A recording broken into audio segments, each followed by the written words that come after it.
متفقون بكل عزم نابض يسعى إلى هذا الفضل الإيجابي، نمضي ويصحبنا التفاؤل قائدا، ومسيرنا بعزيمة ووثاب.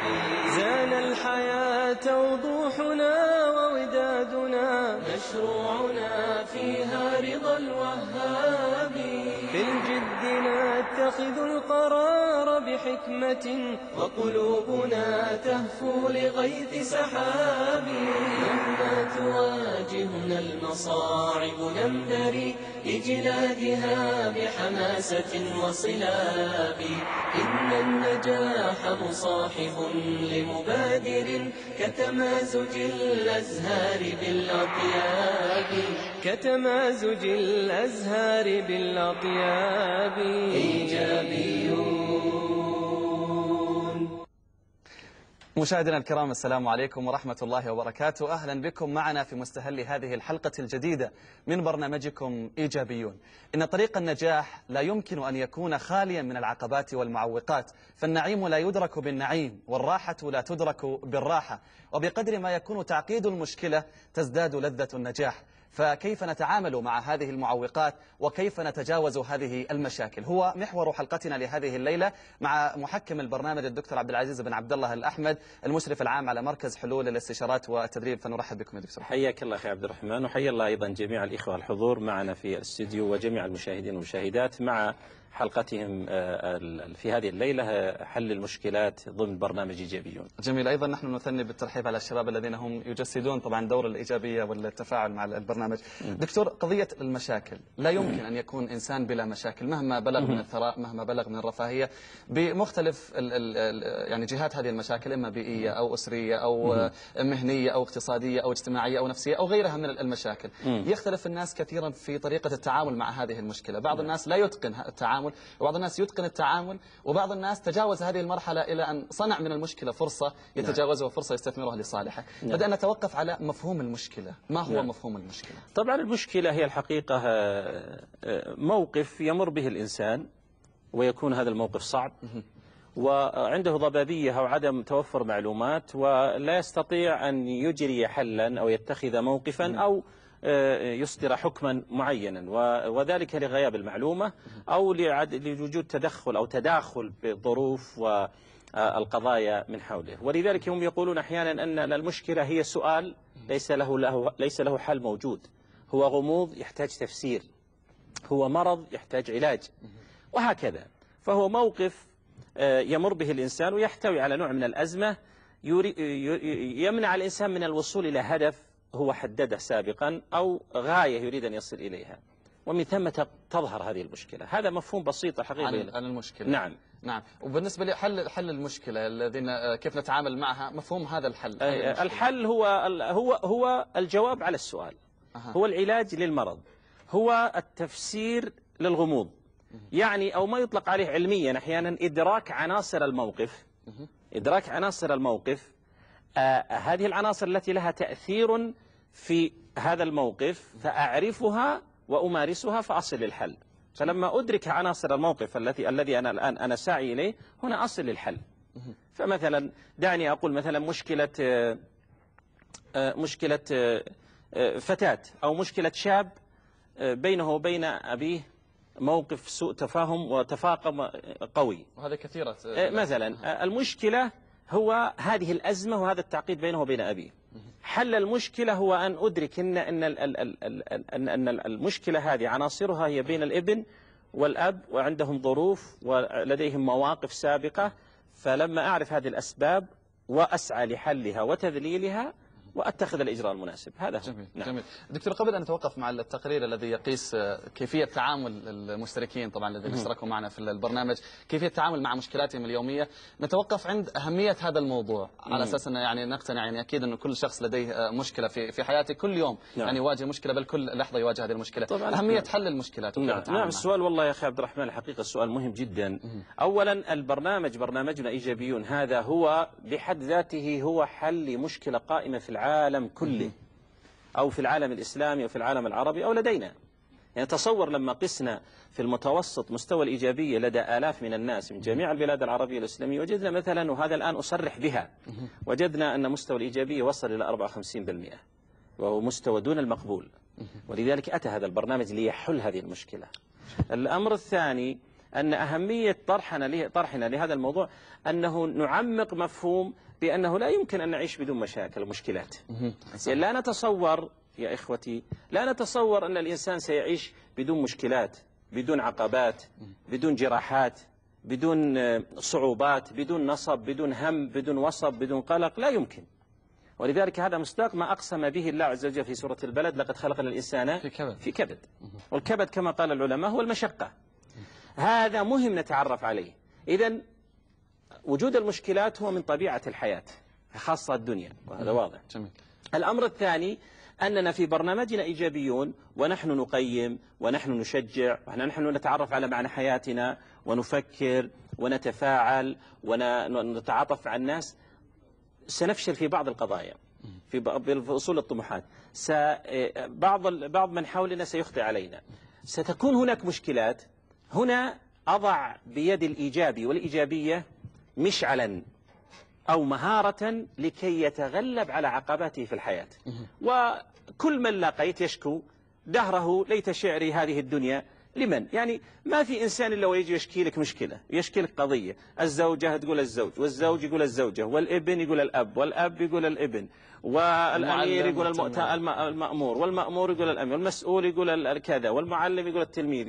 يعني معظم الناس كل يشكو من الآخر، لكن من يتقن فن أو مهارة حل المشكلات التي تقوم ويذللها، بل كما سيأتينا يستثمر المشكلات. هذه قمة الإيجابية. نعم. هذه قمة الإيجابية.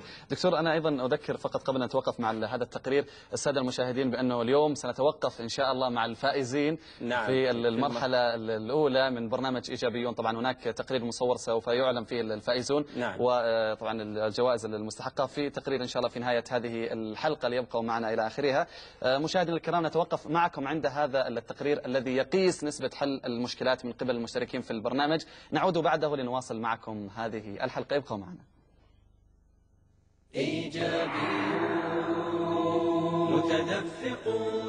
قام الفريق العلمي لبرنامج إيجابيون بوضع عدد من الجمل تقيس حل المشكلات عند المشاركين، وكانت النتائج كالآتي: أحدد المشكلة التي تقابلني بكل دقة ووضوح، دائما 15%، غالبا 21%، أحيانا 30%، نادرا 16%، أبدا 18%.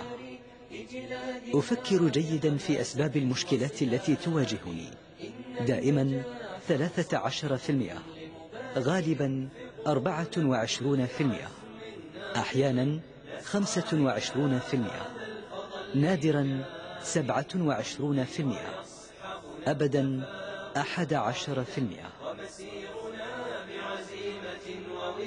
أضع مجموعة من الحلول والبدائل للمشكلات التي تقابلني للمساعدة في حلها، دائما 11%، غالبا 23%، أحيانا 30%، نادرا 19%، أبدا 17%.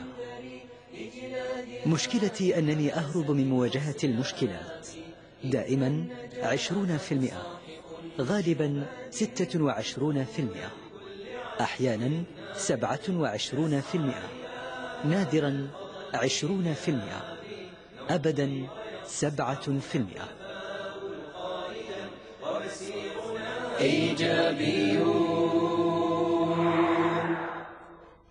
أهلا بكم مشاهدينا الكرام بعد هذا التقرير الذي حكى لنا هذه النسب المتفاوتة بين المشتركين، ونتوقف مع الدكتور ليعلق على هذا التقرير. حقيقة لا تعليق، لكني 4 أسئلة من اللي توقفت عندها كثيرا. سؤالين. السؤال الأول: أحدد المشكلة التي تقابلني بكل دقة ووضوح. فقط 34% هم اللي يحددون المشاكل بدقة ووضوح، يعني أكثر من 50-60% لا يحددون. طبعا هذه مشكلة قيمناها في المشاركين والمشاركات، ولذلك نحن الآن نعطيهم هذه الحلقة وهذا التدريب حلا للمشكلة. إيه، ولا لازم ضروري أنك تحدد المشكلة بدقة ووضوح، هذا ضروري جدا. السؤال الأخير قضية الإبداع والطلاقة والمرونة في حل المشكلات وتعدد البدائل. مشكلتي أنني أهرب من مواجهة المشكلات. في نوعيات كثيرة من الناس إذا وجد مشكلة هي لزاما عليه بيدخل بحدث معي موقف يهرب منهم، ما يريد حلها، فتتراكم مشكلة مع مشكلة مع مشكلة حتى يصل إلى صرم الحبال مع زوجة أو مع صديق أو مع قريب أو مع شريك إلى آخره، وهذا من الغلط. ولذلك من أهم استراتيجيات حل المشكلات يعني مباشرة الحل ما دامت أنها تكون صغيرة. نعم. جميل، ويمكن أيضا التعامل معها. نعم. دكتور، بالنسبة للعوامل، لابد أن تكون هناك توافر عوامل للتعامل مع المشكلات في الشخص، ممكن أن نوجزها؟ يعني من أهمها الاعتراف. هذه عوامل تساعد في حل المشكلات. الاعتراف، لأن لا تكابر خاصة صار عندك مشكلة. الأمر الثاني أهمية المشكلة، يعني بعض الناس وبخاصة بعض الشباب وبعض الفتيات أنه يضع من كل شيء مشكلة، دخول مشكلة، طلوع مشكلة، مكالمة مشكلة، هذا غلط. الأمر الثالث وضع هدف لحل المشكلة. لما تكون عندنا مشكلة نضع لها حل لكي نصل إلى حلها فيه. الأمر الثالث والرابع هو قضية الرغبة والدافع الداخلي. إذا ما عندي دافع أنا لحل مشكلتي فإنني لن أحلها. والأمر الأخير الحماس والانطلاق والمبادرة والمبادئة في حلها، وشيئا فشيئا ستصل لحلها بشكل، أو ستصلين المرأة أيضا لحلها بشكل كبير. هذه بعض العوامل السريعة التي ممكن تساعد. نعم. طبعا. دكتور، أنا عندي مشكلة أو فلان عنده مشكلة، أي مشكلة، كأي إنسان لديه كثير من المشاكل كما ذكرنا في مختلف المجالات، سواء الاقتصادية أو البيئية أو الأسرية أو غيرها. نعم. كيف ممكن أتعامل مع هذه المشكلة؟ ما هي الخطوات الفعلية؟ نريد يعني تطبيق عملي بحيث نصل بالفعل إلى حل المشكلة. ربما يكون الكلام الذي سبق ربما يكون كلام نظري نوعا ما، لكن نريد حل تطبيقي أو نظرية تطبيقية. ممكن أيضا نشرك جانب الشباب؟ لا بس أنا ممكن أذكرها الآن بشكل سريع خلال دقيقة ثم أنزل الإخوة لكي الحقيقة نطبق على مشكلة من مشكلات الشباب والشابات. أول شيء كخطوة عملية مهمة هو الشعور كما قلنا والاعتراف. أي علاج، أي مشكلة لحل إذا لم يتوفر فيها الشعور، أنا أشعر أن عندي مشكلة ثم أعترف بها ثم أسعى لتصحيحها، فإنني لا تجدي شيء. إذا رقم واحد إيش؟ الشعور. رقم اثنين تعريف وتحديد المشكلة بدقة. يعني أقول مشكلتي هي كذا وكذا، يعني بعبارات واضحة ودقيقة. ثالثا أن أحدد أسباب المشكلة المحتملة. أحدد أسباب المشكلة المحتملة، فإن لكل مشكلة أسباب، فأنا أضع الاحتمالات لها من الأسباب. مثلا سبب سهري، مثلا أنا أسهر إلى الساعة 3 ثم لا أقوم للمدرسة. إيش المشكلة؟ أنني أجلس مع الأصحاب 3-4 ساعات مثلا، فيضع أسباب محتملة، ثم يرتب هذه الأسباب تنازليا. فالسبب الأقوى يضع له نسبة مثلا 20%، السبب الأقل 10 كذا، ويضع لها نسبة مئوية بأثرها لخلق المشكلة. رابعا أو خامسا تحليل الأسباب تحليلا منطقيا بعيد عن العاطفة.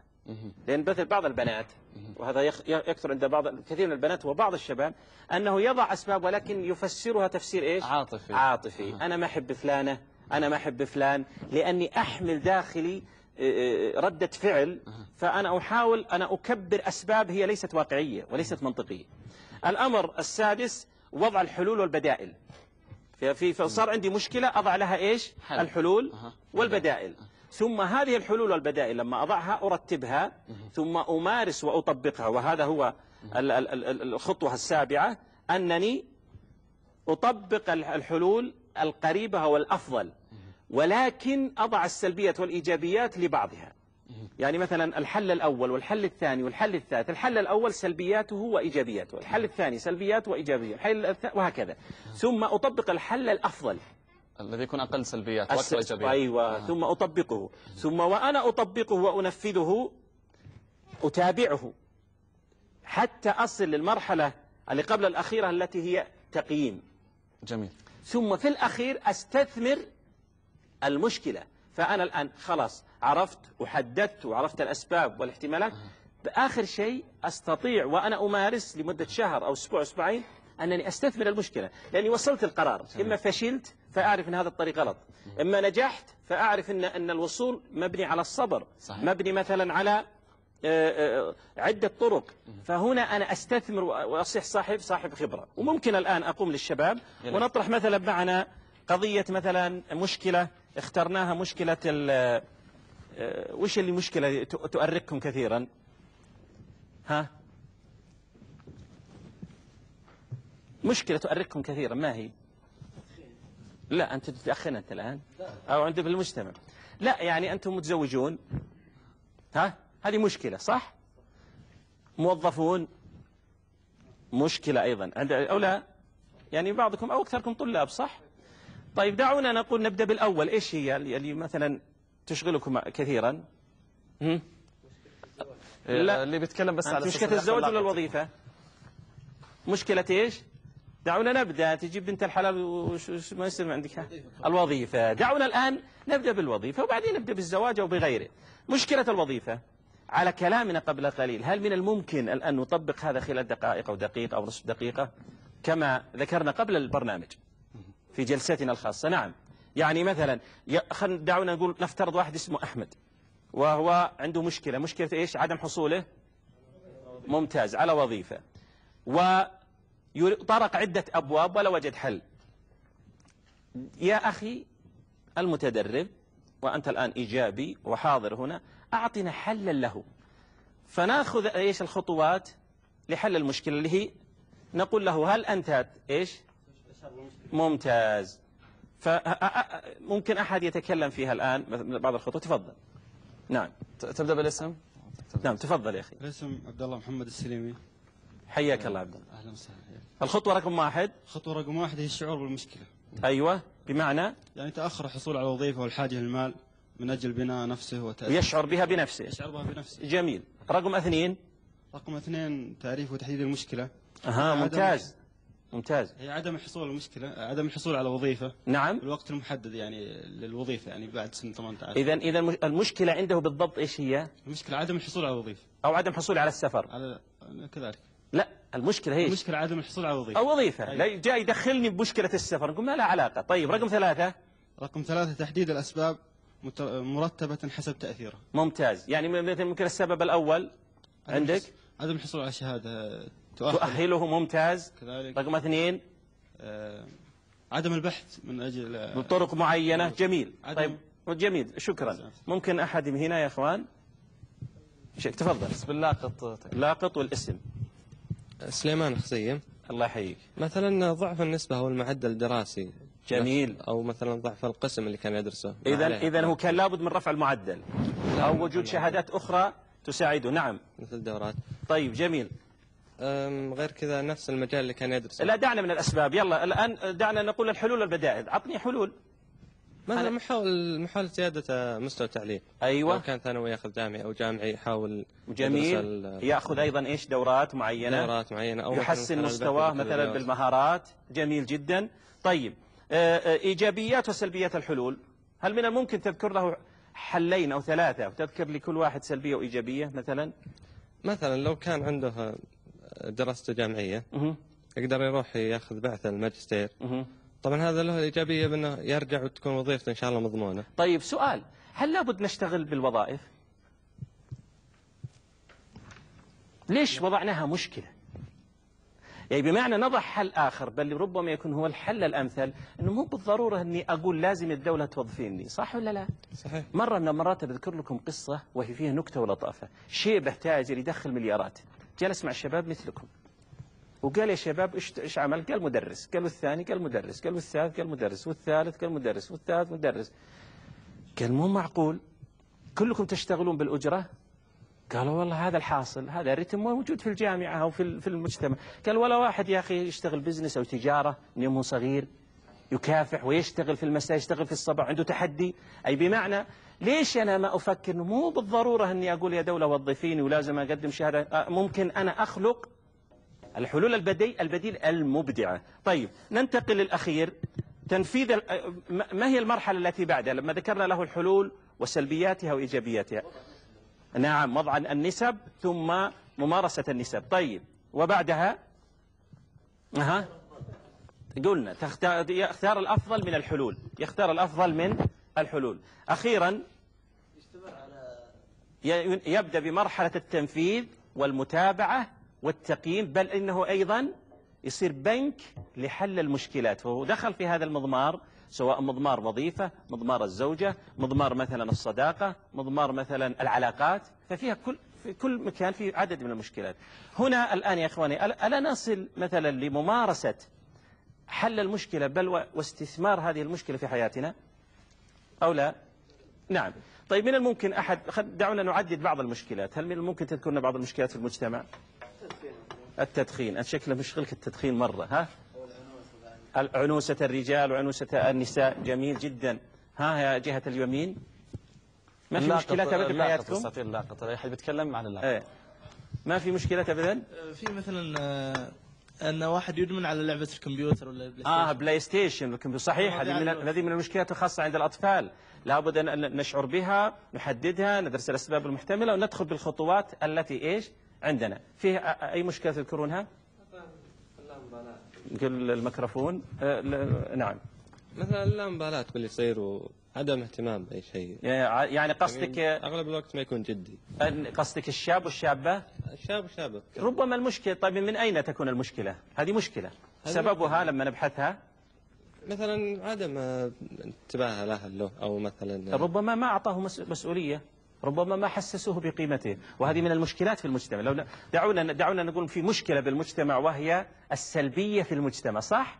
لذلك وضعنا برنامج إيجابيون. نريد نحن نخلق لأنفسنا بعد الله ثقة بأنفسنا، أيضا تفاعل، أيضا إيجابية. لعلنا يمكن هنا نكتفي يعني بشكل مختصر. جميل. نعم دكتور، طبعا كان هناك تقرير مصور عن طريقة حل المشكلات، ولكن سنأخذه بعد قليل بعد الاتصال معنا من الأستاذ زياد من سعد التوين. أستاذ زياد. طيب انقطع اتصال يبدو لي، والشباب ان شاء الله طبعا يتعاملوا مع الاتصالات على ارقام التواصل التي تخرج تباعا على هذه الشاشه. من لديه مشكله يبحث عن حل او لديه تجربه معينه في تعرضه لمشكله ثم وجد لها حل، ممكن ان يتواصل معنا في هذا البرنامج. نعم. نتوقف اذا بشكل عام على طريقه حل المشاكل، حل الناس لمشاكلهم في هذا الاستطلاع. نتوقف معكم مشاهدينا الكرام ثم نعود بعد هذا الاستطلاع لنواصل معكم هذه الحلقه في حل المشكلات وبرنامجكم إيجابيون.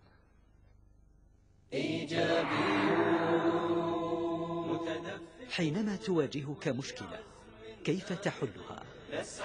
حلها بالطرق السليمة، بالصبر والحكمة ودراسة المشكلة. يعني المشكلة بالصبر والحكمة، طبعا تعتمد على نوع المشكلة، فكل مشكلة لها حل، والصبر والحكمة مطلوبة. والله يحلها بكل هدوء، وفي مثلا يقول عند الغضب يعني عندما في أي مشكلة واحد يمسك أعصابه والهدوء، ما في أي حاجة.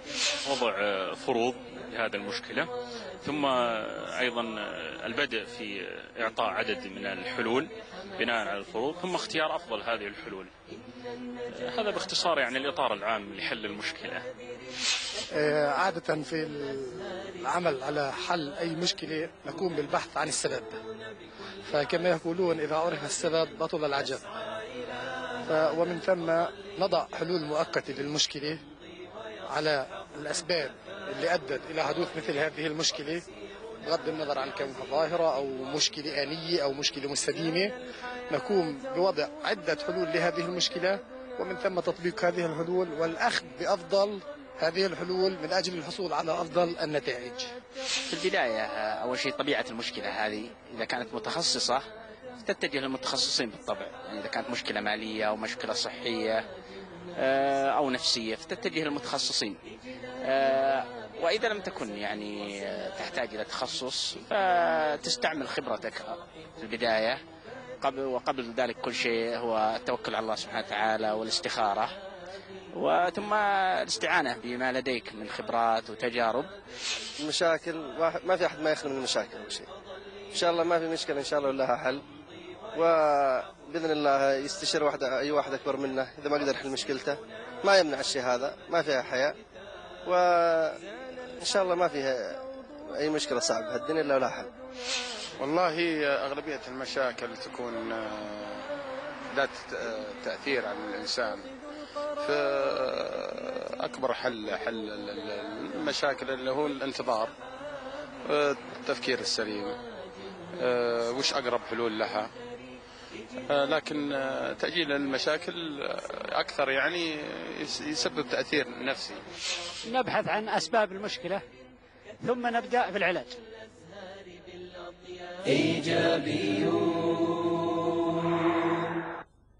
إذن نبحث عن هذه المشكلة ثم نبحث عن هذا العلاج. ونتوقف معكم مشاهدينا الكرام، أيضا معنا اتصال من الأستاذ زياد بن سعد التويم. أستاذ زياد. ألو. حياك الله، أهلا وسهلا. السلام عليكم. وعليكم السلام ورحمة الله وبركاته. أخوي بس حبيت اللي بدلوي في هالموضوع الصراحة. تفضل. عن تجربة يعني. قرأت في المرحلة الثانوية كتاب مترجم يتحدث فيه الكاتب عن كيفية حل المشكلة. تبدأ بالخطوة الأولى وهي فهم المشكلة حتى الخطوة الأخيرة وهي إيجاد الحل وتدوين مدى الاستفادة من التجربة. لكن في الحقيقة لما كنت أقرأ الكتاب ربما كنت أنتقد الكاتب انتقادا شديدا ربما يصل لحد النقمة على المؤلف. يعني كنت صغير ولم يكن لي مشاكل تستحق الذكر، لكن بعدما كبرت وكبرت معي المشاكل الخاصة بي وازداد تعقيدها وصلت إلى مرحلة أكبر من الإدراك. عندها اقتنعت أني كنت مخطئ في حق هذا المؤلف. أدركت وقتها أنني أو أننا نعيش في مجتمع يفتقر إلى ثقافة حل المشاكل، وأننا فعلا بحاجة إلى مثل هذا الكتاب. وأحب أشكر الدكتور عبد العزيز الأحمد على طرح مثل هذا الموضوع، لأن مجتمعنا يفتقر إلى هذا الشيء. وأدعو عوام الناس من منبر هذه القناة بالاطلاع على فن حل المشكلات والالتحاق بالدورات التي تقام في هذا المجال. جميل. الأستاذ زياد بن سعد، من بقي شيء؟ فقط هذا دلوي. الله يعطيك العافية. نحن سعيدون جدا بهذا التواصل وشكرا لك. طبعا بالفعل كان يتحدث عن هذا البرنامج، وهذا البرنامج أصلا لم يقام ولم يؤسس إلا وفق يعني استطلاع من الناس وقياس لهم وأيضا الأبعاد الإيجابية، لأنه لابد لا يمكن أن يكون إيجابي إلا وتعترضه المشكلات والإحباطات في المجتمع، فلا بد يتقن فن مهارة حل المشكلات. أيضا أشكر لفت النظر قضية القراءة. بالفعل لا بد يا أخوان، وهذا أكدناه كثير، لا بد نقرأ، لا بد نقرأ كثيرا ونرسم بعض الأشياء كما سيأتي باستراتيجية ونطبق، وهذا التطبيق نقيم. سبحان الله ترقون مراقي الصعود أو السعود بشكل كبير جدا. بالفعل أيضا هو ذكر نقطة مهمة، أحيانا لا نحكم على الشيء أثناء وقوعه، ربما أحيانا بعد ما تهدى الأمور ممكن أن يحكم عليه. فهو حكم على الكتاب في وقت مبكر ثم لما اتسعت المدارك نوعا ما وعايش هذه المشاكل اتضحت بالنسبة له أهمية الكتاب. دكتور، أنا لاحظت من كلمة كررتها كثيرا في هذه الحلقة، استراتيجية. يعني هي كلمة مهمة جدا. ما هي استراتيجية حل المشاكل؟ هل هناك مثلا استراتيجية، خطة معينة؟ أبعاد يسمونها الركائز العامة لحل المشكلة. احنا ذكرنا قبل قليل خطوات ايش يسمونها الأساليب السريعة. الخطوات المهمة هو دائما حتى إذا كنت أنا في خضم مشكلات، في خضم الحياة، لابد عندي أبعاد مهمة واستراتيجيات مهمة. رقم واحد تقسيم المشكلة. يعني لابد أنا الآن أنا عندي امتحان، وهذا الامتحان في مادة صعبة، لابد ايش أقسم المادة. عندي مجموعة مواد، لازم ايش أقسم المواد. عندي مشكلة، لازم أقسم المشكلة بأبعاد معينة، بنقاط معينة، بأفراد معينة. مثلا عندي مشكلة أنا متأزم، مشكلتي أسرية، وهذه المشكلة الأسرية أنا عندي مشكلة مع أبي ومع أمي مع إخوتي، إذا أقسمها أبي أمي إخوتي جوانب، وهكذا. رقم 2 تقليل حجم المشكلة أفضل أو يعني أريح بشكل كبير من أنني أعدد الحلول. يعني دائما أحاول أقلل حجم المشكلة، ما أكبر حجم المشكلة. ولذلك لابد من المبادرة في إيش؟ الحل. في الحل. لأن كل ما تأخر الحل كل ما إيش؟ كبرت مثل كرة الثلج. دكتور اسمح لي، لدينا أيضا مشكلة، نحن نتوقف مع فاصل ثم نعود لنستكمل الاستراتيجية. لا بس إذن مشاهدينا الكرام، نتوقف معكم عند هذا الفاصل القصير، نعود بعده لنواصل هذه الحلقة من برنامجكم إيجابيون وحل المشكلات. ابقوا معنا.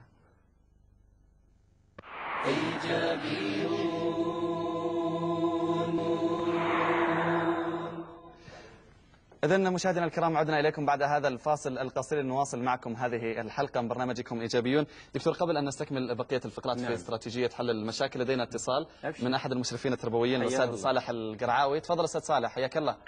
السلام عليكم. وعليكم السلام ورحمة الله وبركاته. حياكم الله. الله يحييك. أشكركم على إتاحة الفرصة للمداخلة. أشكر الدكتور عبد العزيز على هذا البرنامج وعلى برامجه المتعددة.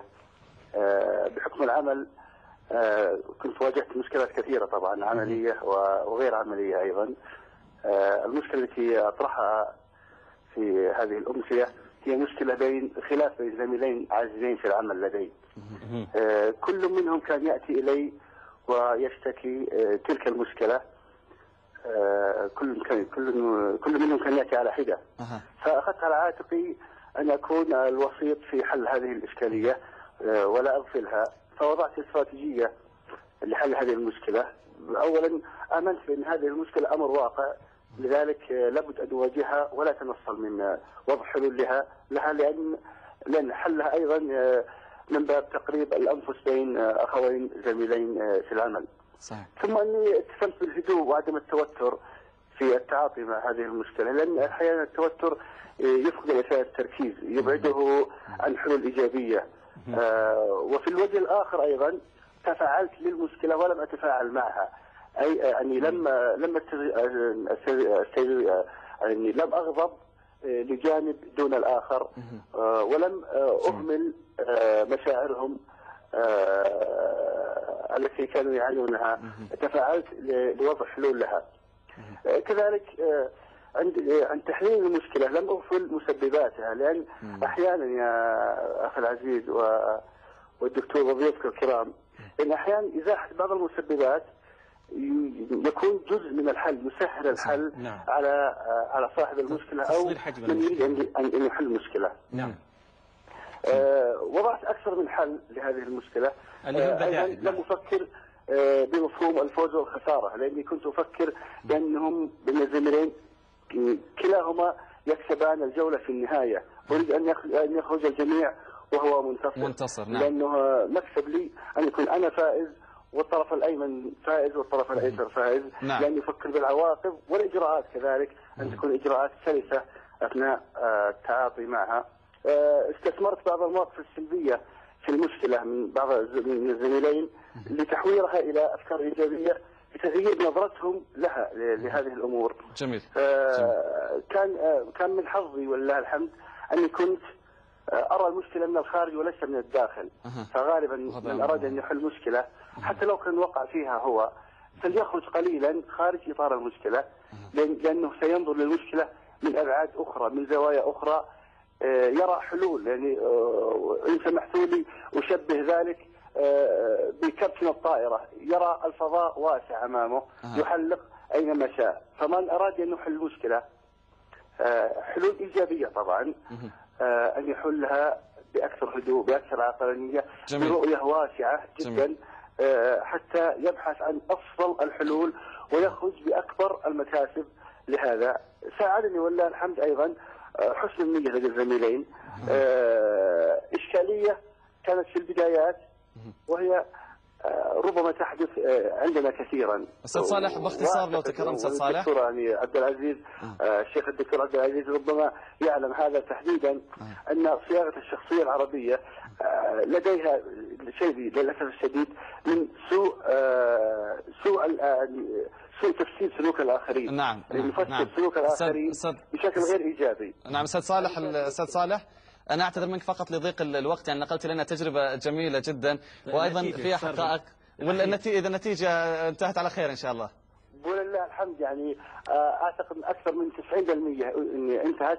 رواتب قليلة جدا، الوقت إن شاء الله تعالى كفيل بإزالة هذه الرواسب بإذن الله تعالى سيحقق هذا.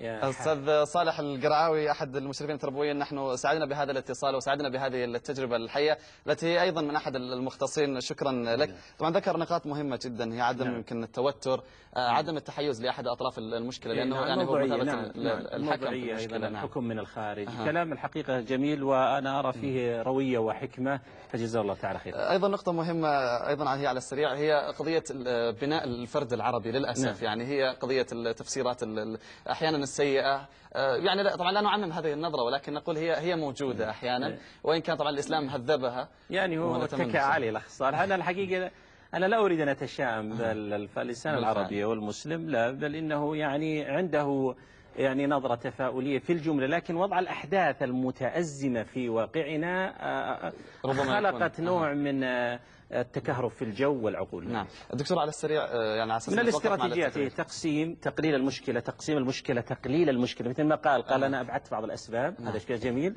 رقم 3 اللي هو كثرة المعلومات، وهو ضروري. يعني من الخطأ الكبير أدخل أحكم وأنا ما استوفيت الوضع ولا تصورت. نعم، لازم جميع أمور المعلومات، ولذلك الإنسان يدخل في ظلمة معه كشاف، مثل الإنسان اللي في ظلام يسمع خرفش يخاف، فلما فتح الكشاف فإذ به فأر يلعب بورقة. هذه بس فتح الكشاف البسيط. إذا نور العلم البصيرة يفتح لك مجالات. الرقم 4 رسم المشكلات رسما توضيحيا، رسم حل المشكلات رسما توضيحيا قدامك تتأمل فيه. رقم 6 الحل الإبداعي، وهذا ضروري جدا. أنا بذكر لكم قصتين عليها. مرة من المرات واحد في الصين كان يبيع ما يسمى به لعبة العرائس، وكان يربح فلوس كثيرة. تفاجأ أنه فتح بجانبه مصنع ضخم جدا للعب العرائس.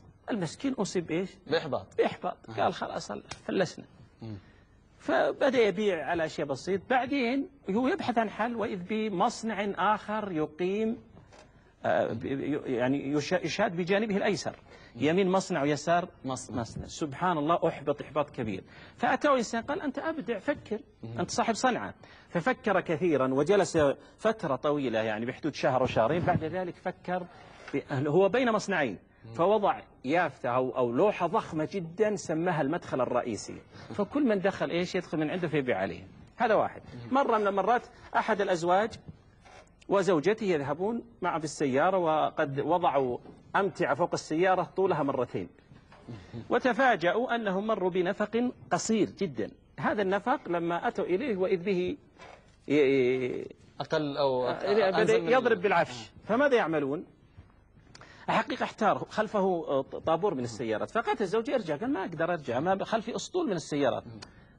قالت له إذا تقدم. قال كيف تقدم والعفش سيتكسر بعضه، ونحن لا نحتاج إلا 6 أو 5 سنتيمترات فقط.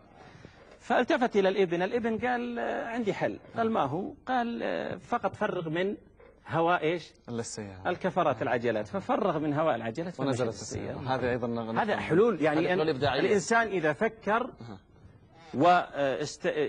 وقابل التحدي واستهدى بالله عز وجل، جمع المعلومات وقال إنه بإذن الله ممكن سيصل لحلول كثيرة. فليس للمشكلة حل واحد بل حلول كثيرة، ولكل داء دواء. نعم. جميل. أيضا هذا يعني الأفكار الإبداعية أيضا تأتي في وقت حالك جدا. نعم. والواحد يبتعد عن التوتر. دكتور جميل. طبعا نحن وعدنا المشاهدين الكرام في مستهل هذه الحلقة أننا سنتوقف إن شاء الله مع الفائزين في المرحلة الأولى. نعم. وكلنا حقيقة نرتقب هذا التقرير بشوق.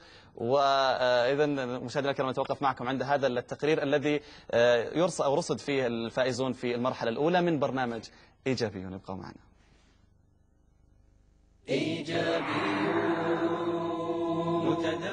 منذ أكثر من أسبوعين عكفت كل من اللجنتين العلمية والفنية في برنامج إيجابيون على العمل الدؤوب وفرز كل الأعضاء المشاركين في المرحلة الأولى من البرنامج.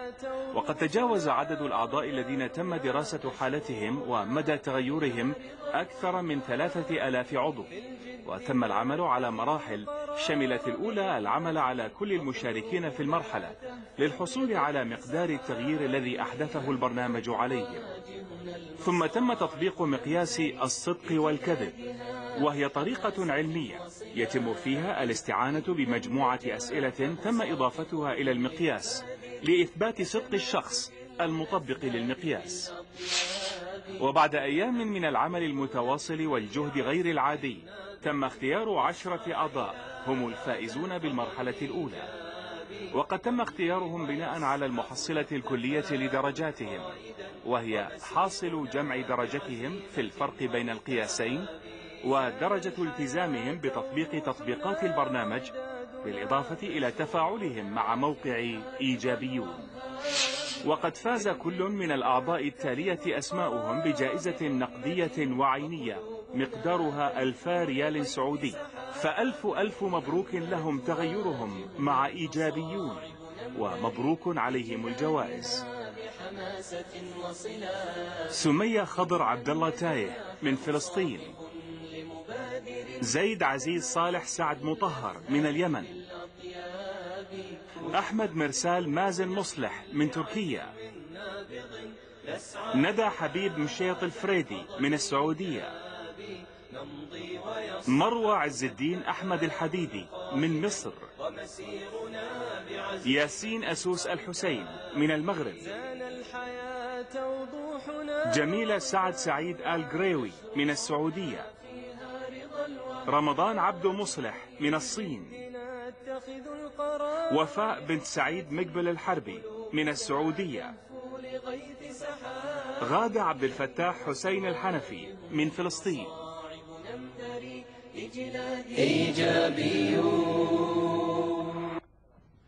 مشاهدينا الكرام، عدنا إليكم بعد هذا التقرير، ونحن نقول ألف مبروك لكل من فاز معنا في المرحلة الأولى من إيجابيون. وطبعا ليس المقصد الجوائز العينية بقدر ما هي الاستفادة من هذا البرنامج والمادة العلمية المطروحة فيه.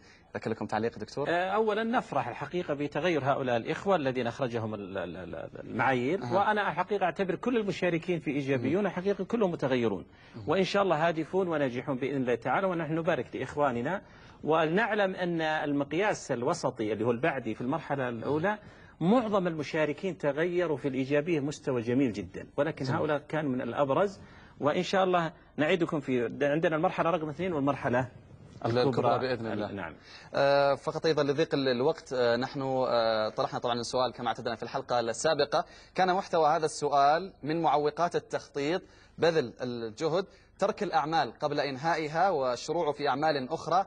3 التركيز، وكانت الإجابة هي الثانية، ترك الأعمال قبل إنهائها والشروع في أعمال أخرى. طبعا هذه للأسف كثيرة. والفائزة طبعا فازت معنا مسعدة ربحي محمد من الأردن، نحن نبارك لها هذا الفوز. فازت معنا بحاسب آلي شخصي مقدم من مدارس الحضارة الأهلية. نحن أيضا نشكر مدارس الحضارة الأهلية على مساهمتهم في هذا البرنامج. الأخت مسعدة هي معنا الآن على الهواء مباشرة. مسعدة حياك الله معنا في إيجابيون. الله يحييكم، أهلا وسهلا فيكم. الله يحييك. أنت اشتركتي من بداية البرنامج أو فقط اكتفيتي بالمشاهدة؟ لا، أنا اشتركت من البداية، مشاهدة وكمان في الإنترنت. أنت ما شاهدتي التقرير قبل قليل؟ ما سمعت، ممكن تعيد؟ التقرير قبل قليل ما شاهدتيه الفائزين في المرحلة الأولى؟ نعم شاهدته. ما كنت ضمن الفائزين؟ لا. إذا أنت كنت إن شاء الله معنا من الفائزين طبعا في الحلقة الماضية. مسعدة ربحي محمد من الأردن، نحن نبارك لك هذا الفوز وشكرا لك ولمشاركتك. جزاك الله خير، وشكرا جزيلا للدكتور عبد العزيز أحمد. الله يحييك، حياك الله مسعدة. إذا نحن نبارك لها هذا الفوز. طبعا تتواصل مع الإخوان في مركز حلول لتسلم هذه الجائزة. نعم. ونذكر سؤال هذه الحلقة: من العوامل غير المعرفية لحل المشكلات، من العوامل غير المعرفية لحل المشكلات، اختيار الحل الأفضل، الأصالة، الدافع. من العوامل غير المعرفية لحل المشكلات اختيار الحل الأفضل والأصالة أو الأصالة أو الدافع. طبعا نذكر أيضا بالتطبيق الموجود لهذه الحلقة، هو موجود في الموقع، وأيضا هذه المادة كلها نازلة في الموقع. نعم. ونتمنى إن شاء الله التوفيق للمشاهدين وأيضا حل مشاكلهم. في شيء دكتور؟ لا أبدا، لكن فقط نذكر الإخوة والأخوات في قضية أنكم في ممارستكم في الحياة لابد أن تعترضكم بعض المشكلات، فكونوا الحقيقة جيد التشخيص، جيد التطبيق، جيد التقييم، وتفاءلوا بالخير بإذن الله تعالى في التجديد وحل المشكلات، وإن شاء الله تصلون إلى نجاحات متعددة بإذن الله. شكرا لكم يا دكتور. الله شكرا للحضور الذي شرفونا في الاستوديو، شكرا أيضا لمدارس الحضارة الأهلية، وشكرا لكم أنتم مشاهدينا الكرام على هذه المتابعة الكريمة.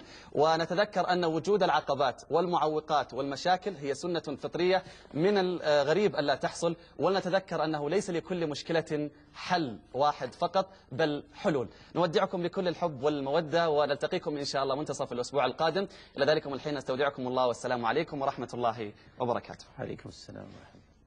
إيجابيون متدفقون بكل عزم نابض نسعى إلى هذا الفضل الإيجابي نمضي ويصحبنا التفاؤل قائدا ومسيرنا بعزيمة ووثاب زان الحياة وضوحنا وودادنا مشروعنا فيها رضا الوهاب في الجد نتخذ القرار بحكمة وقلوبنا تهفو لغيث سحاب مهما تواجهنا المصاعب نمتري لجلادها بحماسة وصلاب إن النجاح مصاحب لمبادر كتمازج الأزهار بالأطياب إيجابيون